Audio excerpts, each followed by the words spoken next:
गुरुमुखो, यह कुदरती बात है कि मनुष्य मनुष्य सब एक हैं और सभी एक ही ईश्वर के बंदे हैं और एक ही परमपिता के पुत्र हैं।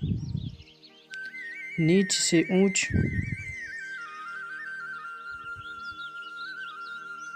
शूद्र से ब्राह्मण, कंगाल से राजा तक जितने भी प्राणी हैं सब एक ही पिता की संतान हैं। अब सोचना चाहिए कि ये सब एक ही पिता के पुत्र होते हुए अपने पिता के विषय में भिन्न भिन्न विचार क्यों रखते हैं। केवल यही नहीं बल्कि इन्हीं भेदों के कारण परस्पर झगड़ा करने के लिए भी तैयार हो जाते हैं।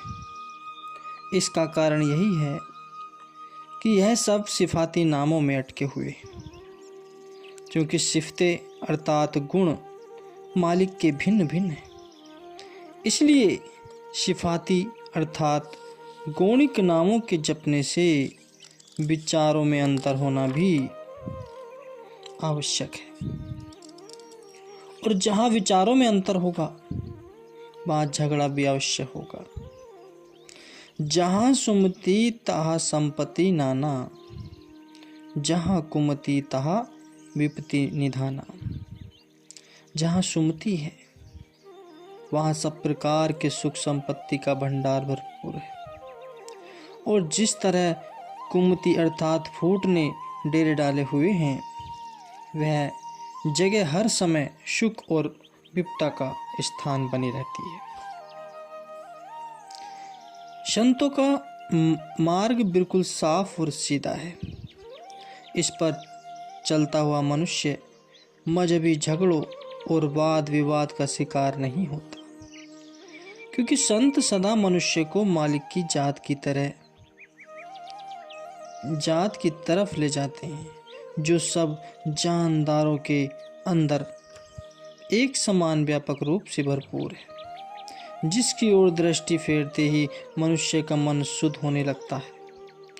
कुदरतें दूर हो जाती और मनुष्य सब प्राणियों के अंदर मालिक का प्रकाश देखता हुआ सबसे प्रीति और भ्रात भाव से बर्ताव करने लगता है। अवली अलह नूर उपाया, कुदरत के सब बंदे। एक नूर ते सब जुग उपजया, कौन भले को मंदे। गुरुवाणी में वर्णन आया है, महापुरुषों ने जो जो उपदेश जीव के उद्धार के लिए किए हैं वह पग पग पर सोचने और विचारने के योग्य है। उन्होंने नाम की हकीकत पर बहुत कुछ रोशनी डाली है, लेकिन अफसोस कि मनुष्य केवल उनकी वाणियों का पाठ कर लेना ही काफ़ी समझता है। उनके अंतरीय भाव की तरफ उसका ध्यान ही नहीं जाता। नाम के बिना संपूर्ण सृष्टि का राज्य मिल जाने पर भी जीव सुखी नहीं हो सकता, अर्थात जो सुख नाम के अंदर है वह तीन लोक के राज्य में भी नहीं है। अब विचारना चाहिए कि लोग नाम भी जपते हैं परंतु सुखी फिर भी नजर नहीं आते, दुख से छुटकारा फिर भी उनको नहीं है। आखिर इसका क्या कारण है? क्या घर में पारस मणि के रखने वाला कभी कंगाल रह सकता है? क्या सूर्य के सम्मुख कभी अंधकार ठहर सकता है? क्या संतों की संगति में कभी हानि हो सकती है? क्या खोटी संगति में कभी मन शुद्ध रह सकता है? क्या भक्ति के सामने कभी मोह ठहर सकता है? क्या समभाव की अवस्था में कभी क्रोध उत्पन्न हो सकता है? क्या ज्ञान के सामने कभी दैत्य भाव आ सकता है? क्या दुष्ट की संगति में कभी कुशल हो सकती है? क्या न्यायाधिकारी राजा कभी बदनाम हो सकता है? क्या परमार्थ के सामने कभी भवसागर का भय व्याप हो सकता है? क्या ईर्ष्यावंत मनुष्य के अंदर कभी शांति आ सकती है? क्या बुराई करने वाला मनुष्य कभी संसार में यश पा सकता है? क्या भले और शुद्ध मन वाले प्राणी कभी नष्ट हो सकते? क्या धर्म के सामने कभी अधर्म ठहर सकता है? क्या सद्गुरु के संग में कभी संशय भ्रम रह सकते हैं? कदापि नहीं। यदि ये सब बातें सत्य हैं तो वह भी सत्य होनी चाहिए। जब नाम संपूर्ण सुखों का भंडार है तो फिर उसको जपते हुए जीव दुखी क्यों है? क्या ये वचन मिथ्या ही कहे गए हैं, झूठे कहे गए हैं? कबीर सब जग दुख भरा, सुखिया नहीं संसार, सुखिए केवल भक्त जन जाके नाम आधार।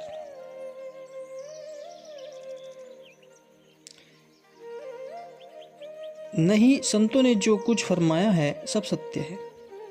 उसमें जो त्रुटि समझता है वह स्वयं भूला हुआ है। वेद कतयु कहू मत झूठे झूठा जो न विचारे। वास्तविक बात यह है कि जो लोग नाम की हकीकत से खाली हैं उनको कभी नाम मिला ही नहीं।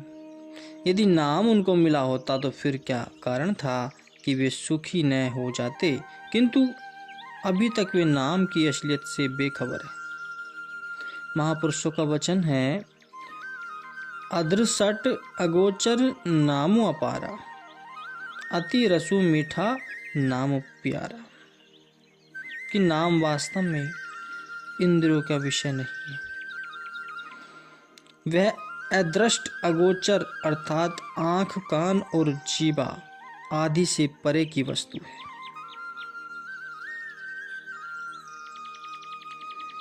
ये भेद की बातें हैं जो स्पष्ट रूप में कही जा रही हैं, परंतु जो भेदी नहीं है वे इनको नहीं समझ सकेंगे। अब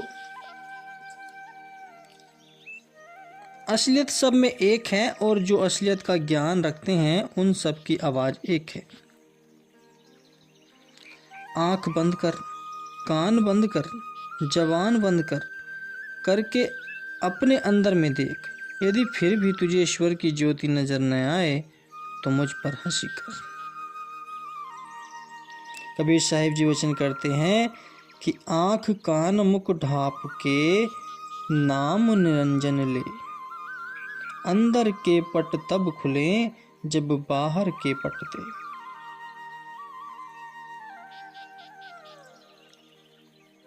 और सहजो बाई जी कहती हैं, तीनों बंद लगाए के अनहद सुन टकोर, सहजो सुन समाधि में नहीं साज नहीं भोर। संतों के यहाँ नाम की बड़ी महिमा है, परंतु जिस नाम पर वे जोड़ देते हैं वह हस्तलिखित या जीवा का वर्णन नहीं, वह निज नाम है अथवा जिसको सतनाम कहा जाता है। गुरुवाणी में वर्णन है कि 52 अक्षर लोक त्रे शंभु, कछु इन्ही माही, ए अखर खिरी जागे ही ओई, अखर इन माही नहीं। इसलिए जब तक निज नाम के साथ संबंध न जोड़ा जाएगा तब तक नाम का पूरा लाभ नहीं होगा। कबीर साहिब जी कहते हैं कि आदि नाम निज मूल है और मंत्र सब डार, कहे कबीर निज नाम बिन डूब मुआ संसार। कोट नाम संसार में ताते मुक्ति न होए, आदि नाम जो गुप्त जप बुझे बिरला कोय। कि नाम गुप्त वस्तु है और सदा गुप्त रीति से सीना व सीना चला आता है। जिसकी समझ स्वयं नाम की कमाई करने वालों की संगति करने से आती है, लोग राम नाम जपते हैं, परंतु गोस्वामी तुलसीदास जी रामायण में लिखते हैं कि नाम राम से भी ऊपर है। यथा कहा लग कहू नाम बढ़ाई, राम न सके राम गुण गाई। अर्थात मैं नाम की महिमा का कहाँ तक वर्णन करूं, स्वयं राम भी उसके गुणों को नहीं गा सकते। कि गुप्ता नाम बरते बिची कलयुग जुगु घट घट हरि भरपूरी रहिया नाम रतनु बिना हृदय प्रगटे जो गुरु शरणई भजी पैया। कि नाम बाहर नहीं, वह हमारे अंदर है। केवल गुरु से भेद लेकर उसकी कमाई करने की जरूरत है। यदि नाम कोई बाहर की वस्तु होती तो महापुरुष यह वचन उच्चारण नहीं करते कि नौ निधि अमृत प्रभु का नामो देही मही इसका विश्राम। काया नगरी मही मरगणी चढ़ही जोगी ताराम पल्ले बाई।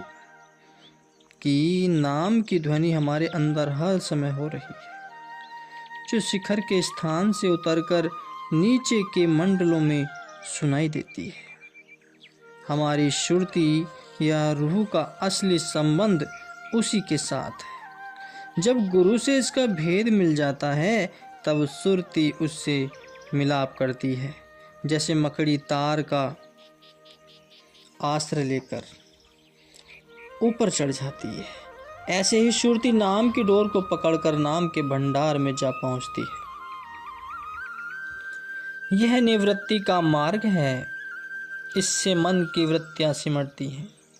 संसारियों के मार्ग प्रवृत्ति के हैं, उनका रुख बहिर्मुख है और उनसे मन की प्रवृत्तियां बिखरती हैं। परंतु यह अंतर्मुख मार्ग कहलाता है। इसकी थोड़ी या बहुत जितनी भी कमाई की जावे रूह को शांति मिलती है।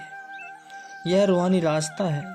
इससे मन की बागडोर को अंदर की तरफ मोड़ना होता है और मन की वृत्तियों को एकाग्र करके अंतर्मुख उल्टाना पड़ता है।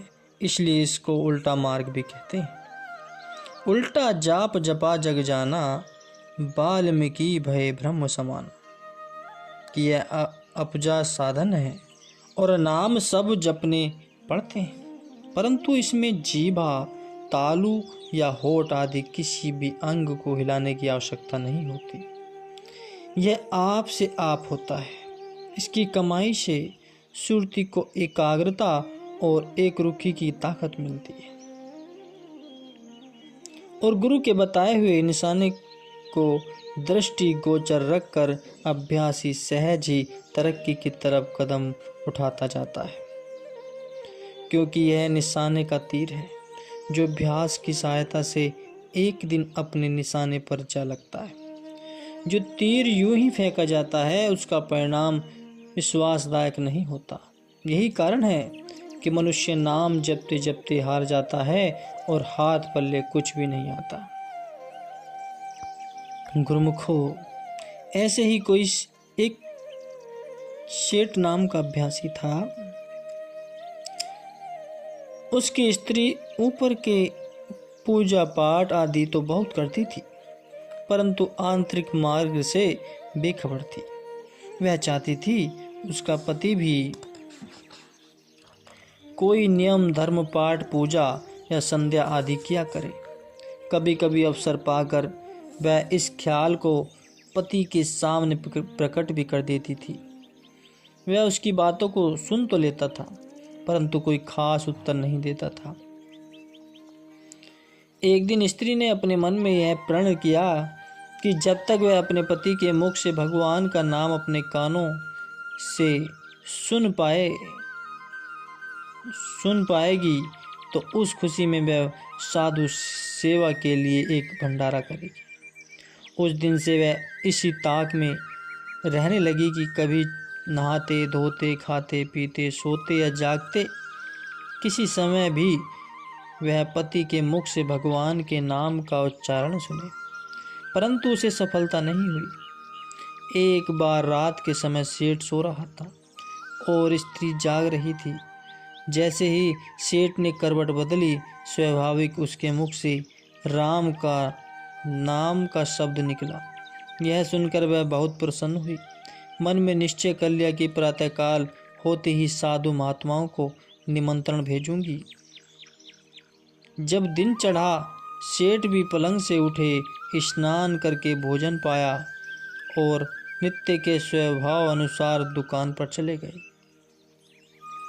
पीछे स्त्री ने क्या किया, हलवाई को घर बुलाया और भांति भांति प्रकार की मिठाइयाँ और पकवान तैयार कराकर गरीब अतिथि, अभ्यासगत और साधु महात्माओं को बांटने आरंभ कर दी।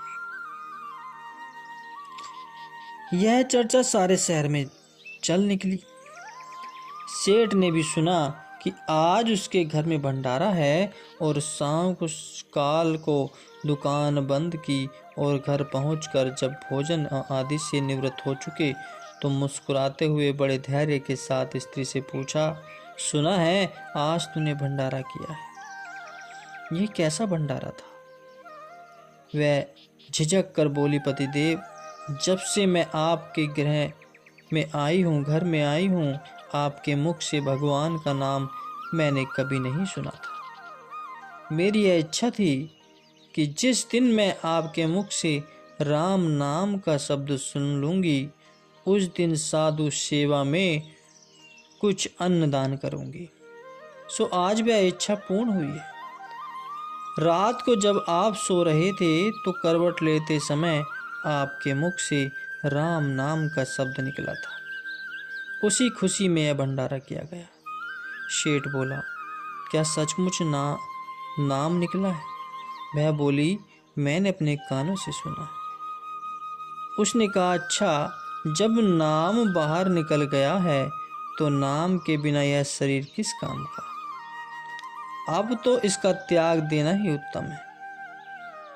कमरे में जाकर दरवाजा अंदर से बंद कर लिया और ध्यान में स्थित होकर 5 भौतिक चोले का त्याग कर भगवान के चरणों में जा पहुंचा।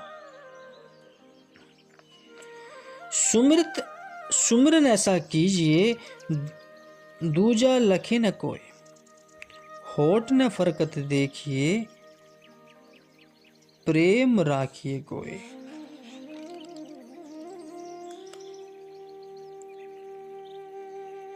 बात तो साफ साफ संतों ने कह दी है कि कोई पर्दा नहीं रखा, परंतु असल बात फिर भी गुरु के अधीन है, क्योंकि गुरु की आकर्षक शक्ति का असर हमारे अंदर कुछ खास तरह का परिवर्तन करता है और सुरती संसार की ओर से सिमटकर आप से आप अंतर्मुख होने लगती है। जैसे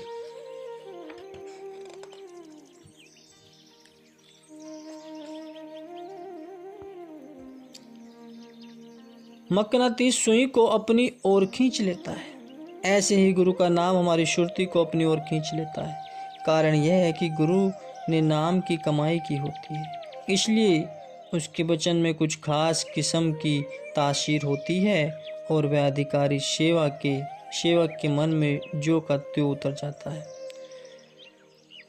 जो लोग पुस्तकों को पढ़कर अपने आप नाम की कमाई करने लगते हैं, वे नुकसान उठाते हैं।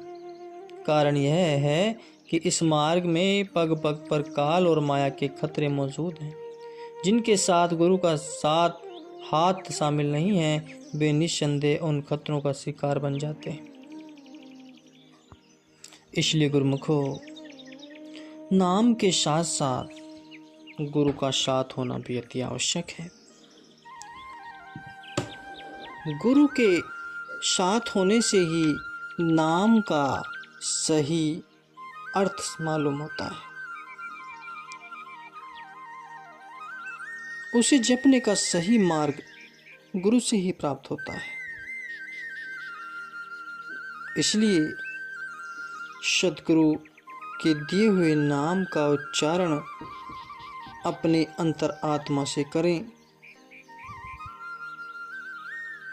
बाहरी मुख से ना करें। अपने मन को एकाग्र करते हुए बिना जीव होठ फड़फड़ाते हुए नाम का सुमिरन करें, तभी कल्याण होगा गुरुमुखो।